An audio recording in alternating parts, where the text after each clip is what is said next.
नमस्कार दोस्तों, मैं हूं आचार्य ओमवीर वत्स। कैसे हैं आप सब लोग। दोस्तों, आज इस वीडियो में हम बात करने वाले हैं सूर्य भेदी प्राणायाम के बारे में, राइट नोस्ट्रिल ब्रीथिंग के बारे में। राइट नोस्ट्रिल ब्रीथिंग, सूर्य भेदी प्राणायाम किसे कहते हैं, क्या है सही तरीका सूर्य भेदी प्राणायाम करने का, क्या इसके लाभ होते हैं, क्या इसकी हानियां होती हैं, क्या सावधानियां हमें रखनी चाहिए, किन लोगों को करना चाहिए, किन लोगों को नहीं करना चाहिए, हर चीज़ की इंफॉर्मेशन, हर चीज़ के बारे में बात करेंगे इस वीडियो में। तो वीडियो को लास्ट तक ज़रूर देखिए। चलिए शुरू करते हैं।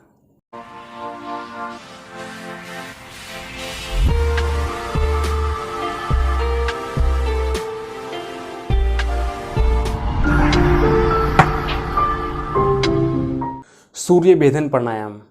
यौगिक शास्त्रों के अनुसार हमारे शरीर में 72,000 नाड़ियां होती हैं और उन 72,000 में से 14 नाड़ियां प्रमुख होती हैं और उन 14 में से भी अति प्रमुख 3 नाड़ियां होती हैं जिन्हें कहा जाता है ईडा नाड़ी, पिंगला नाड़ी और सुषुम्ना नाड़ी। जो हमारी लेफ्ट नोस्ट्रिल होती है, इस लेफ्ट नोस्ट्रिल को कहते हैं ईडा नाड़ी, और जो राइट नोस्ट्रिल होती है इसे कहते हैं पिंगला नाड़ी, और जो हमारे स्पाइनल कोड के बीच से जो नाड़ी आती है उसे कहते हैं सुषुम्ना नाड़ी। आपने कुंडलिनी जागरण के बारे में सुना होगा। तो कुंडलिनी जागरण का उद्देश्य यही होता है कि जो सुषुम्ना नाड़ी है, उस सुषुम्ना नाड़ी के अंदर हमारी जो दैविक शक्तियां हैं वो सुप्त अवस्था में होती हैं। तो जब हम कुंडलिनी जागरण करते हैं तो उसका उद्देश्य यही होता है कि सुषुम्ना नाड़ी के अंदर जो दैविक शक्तियां हैं उनको जागृत करना है, उनको जगाना होता है। यही इसी क्रिया को कुंडलिनी जागरण की क्रिया कहा जाता है। खैर, वो एक अलग टॉपिक है, मैं उस पर भी वीडियो बनाऊंगा। आज हम बात करने वाले हैं सूर्य भेदी प्राणायाम के बारे में, सूर्य नाड़ी के बारे में। हमारे शरीर को 2 हिस्सों में बांटा हुआ है, एक होता है गर्म हिस्सा और एक है ठंडा हिस्सा। जो हमारा राइट पार्ट है वो उष्णता को रिप्रेजेंट करता है, वो गर्मी को रिप्रेजेंट करता है। इसीलिए राइट नोस्ट्रिल को हम सूर्य नाड़ी कहा जाता है, या फिर आप पिंगला नाड़ी कह सकते हो, क्योंकि यहाँ से हमें गर्मी मिलती है, हमारे शरीर को गर्मी मिलती है राइट नोस्ट्रिल से। तो आप सूर्य नाड़ी कहिए या पिंगला नाड़ी कहिए या यमुना नाड़ी कहिए या राइट नोस्ट्रिल कहिए, ये सभी एक ही चीज़ के नाम है, हमारी राइट नोस्ट्रिल के ही नाम है। तो इनमें आप कंफ्यूज नहीं होना है, ठीक है। जब हमारे शरीर में शीतलता और जो उष्णता है वो इम्बैलेंस हो जाती है तो बहुत सारी बीमारियां हमारे शरीर में आने लगती हैं। जब हमारे शरीर में ठंडक बढ़ जाती है, जो ठंडापन है शरीर का वो ज़्यादा हो जाता है, तो हमारे शरीर में क्या होने लगता है, हमारे शरीर में अस्थमा की जैसे शिकायत होने लग जाती है, साइनस की प्रॉब्लम होने लग जाती है, हमें सांस खिंच खिंच कर आने लगती है, बार बार जुकाम होने लग जाता है। तो इस तरह की जो प्रॉब्लम है वो हमारे शरीर में जब होती हैं, जब हमारा जो शरीर की जो ठंडक है वो ज़्यादा बढ़ने लग जाती है। तो ऐसे टाइम पे हमें क्या करना चाहिए, ऐसे टाइम पे हमें करना चाहिए सूर्य भेदी प्राणायाम। जब हम सूर्य भेदी प्राणायाम करेंगे तो हमारे शरीर की जो उष्णता है, जो गर्मी है, वो हमारे शरीर में बढ़ेगी और जो ठंडक है वो कम हो जाएगी। इस तरह से ये दोनों चीज़ें बैलेंस हो जाएंगी।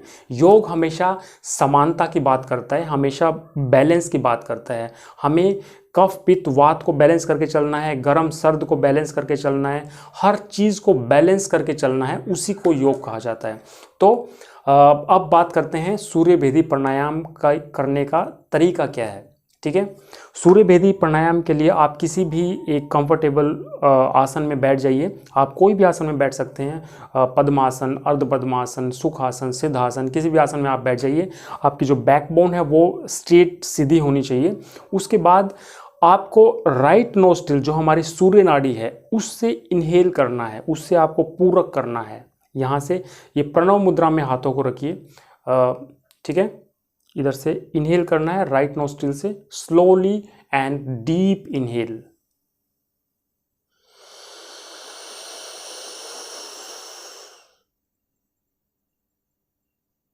होल्ड करना है जितना आप होल्ड कर सकते हो, मिनिमम 30 सेकेंड तो होल्ड करना ही है। उसके बाद लेफ्ट नोस्ट्रिल से एक्सहेल कर लेना है। वापस आपको राइट नोस्ट्रिल से ही इनहेल करना है।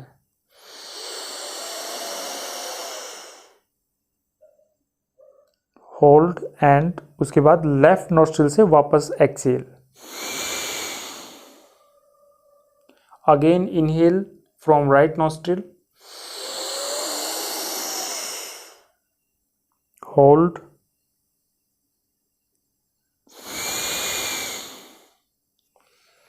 कहने का मतलब ये है कि जब भी आप इनहेल करो, जब भी आप पूरक करो, तो आपको राइट नोस्ट्रिल से इनहेल करना है और लेफ्ट नोस्ट्रिल से छोड़ना है। हमेशा राइट से इनहेल, लेफ्ट से एक्सेल। जो हम अनुलोम विलोम करते हैं उसमें हम क्या करते हैं, राइट नोस्ट्रिल से इनहेल करते हैं, लेफ्ट से एक्सेल करते हैं, फिर वापस लेफ्ट से ही इनहेल करते हैं और राइट से एक्सेल करते हैं। लेकिन सूर्य भेदी में ऐसा नहीं करना है। आपको हमेशा जो इनहेल है वो आपको राइट से ही करना है।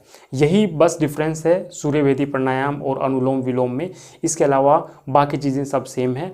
आपको इनहेल करना है, होल्ड करना है। एयर को अंदर जाने के बाद आपकी बॉडी में जो आप लंग्स में इनहेल कर लेते हो उसको वहाँ पर होल्ड करना है 30 सेकेंड, 35, 40, 1 मिनट तक, 1.5 मिनट तक, जितना भी आपकी कैपेसिटी है उसको होल्ड करना है। उसके बाद लेफ्ट नोस्ट्रिल से बाहर निकाल देना है। तो ये इसको आप रिपीट करते रहिए, ठीक है। एटलीस्ट आपको 10 बार 15 बार तो ज़रूर करना है। 2 से 3 मिनट आप स्टार्टिंग में कीजिए। उसके बाद जैसे जैसे आपकी प्रैक्टिस होगी, आपका अभ्यास बढ़ेगा, तो इसके टाइमिंग को आप बढ़ाना। तो ये है तरीका, सही तरीका सूर्य भेदी प्राणायाम करने का, ठीक है। अब बात करते हैं सूर्य भेदी प्राणायाम के फ़ायदों के बारे में। अनगिनत फ़ायदे हैं। सबसे पहले तो ये हमारे पाचन तंत्र पर बहुत अच्छा काम करता है। जो हमारा डाइजेस्टिव सिस्टम है उस पर बहुत अच्छा असर करता है। तो डाइजेस्टिव सिस्टम पर असर करने की वजह से ये जितने भी हमें जो गैस्ट्रिक प्रॉब्लम होती है वो आपकी ठीक होने लग जाएंगी। आपको इनडाइजेशन की प्रॉब्लम है, बदहजमी की जो शिकायत है, एसिडिटी की जो प्रॉब्लम होती है, उन सब चीज़ों पर बहुत अच्छा काम करता है। किसी को कॉन्स्टिपेशन होता है, पेट सही तरीके से साफ़ नहीं होता, उस पर ये बहुत अच्छा काम करता है। काफ़ी लोग होते हैं जिनको भूख नहीं लगती, उनके लिए बहुत अच्छा है ये। हमारे भूख को बढ़ा देता है ये। हमारी डाइजेशन सिस्टम को इम्प्रूव करता है, न्यूट्रिशन को एब्जॉर्ब करने में हेल्प करता है। दूसरा इसका फ़ायदा होता है ये हमारे शरीर में उष्णता को बढ़ाता है, गर्मी को बढ़ाता है। तो जितने भी अस्थमा के पेशेंट हैं, जिनको अस्थमेटिक एलर्जी है या अस्थमा की शिकायत है, उन लोगों के लिए बहुत अच्छा है। इसके अलावा जिनको साइनस की प्रॉब्लम है, जिनका नाक हमेशा बंद हो जाता है, सुबह जब उठते हैं तो लगातार छींकें आती हैं, पानी में हाथ डालने से छींकें आती है, धूल में डस्ट में जाने से ब्रीथिंग की प्रॉब्लम होने लग जाती है, तो ऐसे लोगों के लिए बहुत अच्छा है। बार बार जिनको जुकाम होता है उन लोगों के लिए बहुत अच्छा है।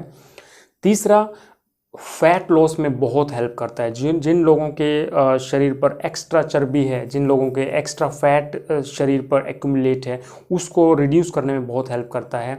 हमारे शरीर से कोलेस्ट्रॉल जिन लोगों का बढ़ा हुआ है उनका कोलेस्ट्रॉल कम करने में बहुत हेल्प करता है। इसके अलावा हमारी स्किन के लिए बहुत अच्छा होता है। हमारे स्किन में एक चमक लेके आता है, चेहरे के तेज को बढ़ाता है। लो बीपी, जिन लोगों का बीपी लो रहता है उनके लिए तो ये रामबाण इलाज है और उनके लिए तो एक संजीवनी बूटी की तरह काम करता है। जो लो बीपी के पेशेंट हैं उनको सूर्य भेदी प्राणायाम ज़रूर करना चाहिए। उससे जो उनका ब्लड प्रेशर है वो धीरे धीरे नॉर्मल होने लग जाएगा। तो दोस्तों ये थे इसके लाभ और इसके फ़ायदे। अब इसकी सावधानियों के बारे में भी हमें समझ लेना चाहिए।